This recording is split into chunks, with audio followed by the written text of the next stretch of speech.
Hey, what's going on, guys? So today we're going to talk about some tips that a lot of streamers and gamers don't talk about when it comes to Tarkov. So stick around, watch the video, hit that like and subscribe button if you do enjoy it. So without further ado, let's do it. Alright, tip number one. A lot of streamers and gamers don't talk about your mouse keybinds. So we're going to go over that real quick. So right now I have a SteelSeries Rival 600 right here.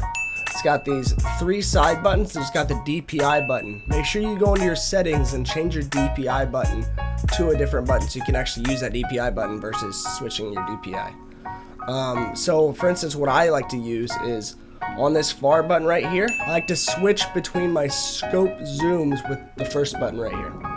The second button, I like to switch between my scopes. So if I have a red dot and I have a variable or zoom scope, then I will use that button. And for my last one, I use the hold breath. That's just so I can have my hold breath and my shooting on the same mouse. And then for my DPI button, that's actually my discard button. I would really highly recommend you put your discard button on your mouse because it makes looting so much faster. And instead of being stuck in your looting screen, you can actually be ready for another fight. While we're talking about looting, there is one other thing I want to talk about, and that brings us to tip number 2. Alright, so for tip number 2, we're going to talk about your interface volume. So your interface volume is the volume that when you're moving between your items, you can hear what you're doing.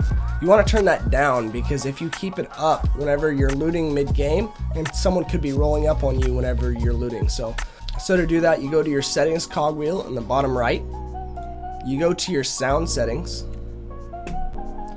and then you'll see your interface volume right here.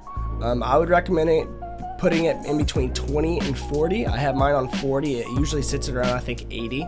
But I would recommend bringing that down so you can actually hear people approaching you as you loot.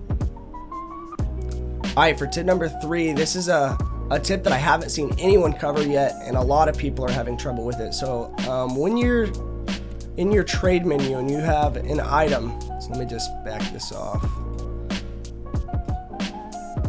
So you have an item that's usually pretty sold out, so let's take off. So remove barter options, always keep that on because there's a bunch of scammers on this site, on this game. So now you're going to see that a lot of these are sold out, and I'm going to have to go through pages and pages to find one that's actually available.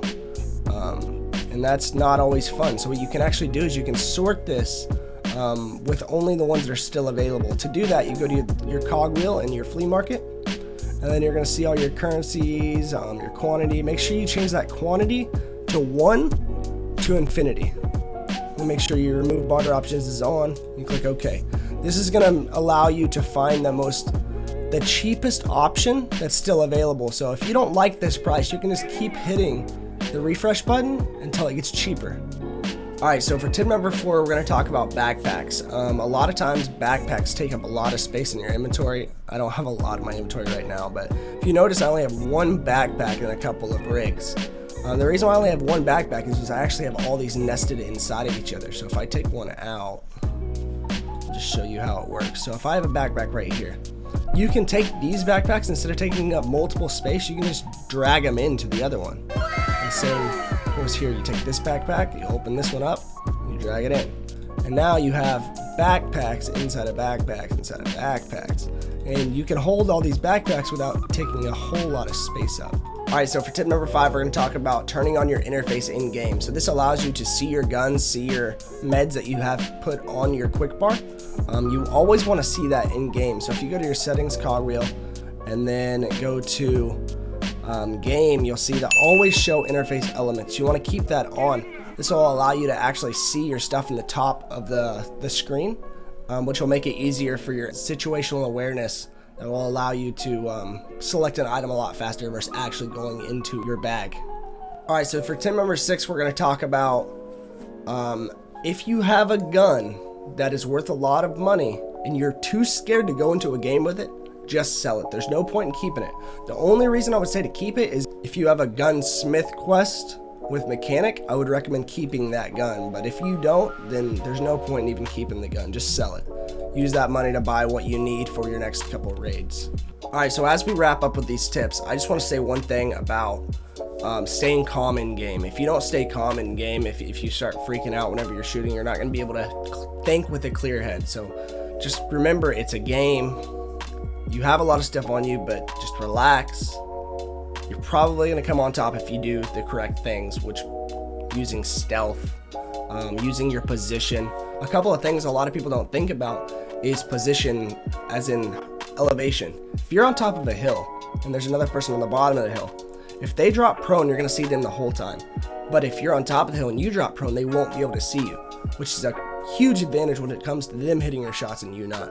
So just think about that when you're talking about positioning. And then you also got to think about the difference between cover and concealment. When it comes to cover allows the bullets to hit stuff in front of you and it doesn't hit you.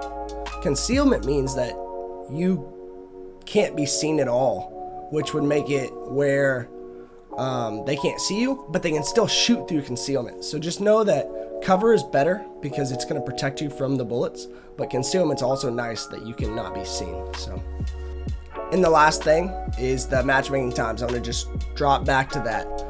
So as I talked about in a previous video, I would recommend you guys sort by matchmaking time. So if you go to change server, you'll see all your servers, sort by average matchmaking time.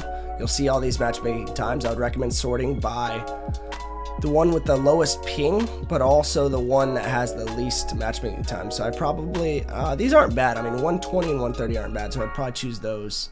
130 is fine, 100 is fine, 108. And then we're starting to get into the 2-minute marks. These are the ones that you're probably not going to be able to get into anyway.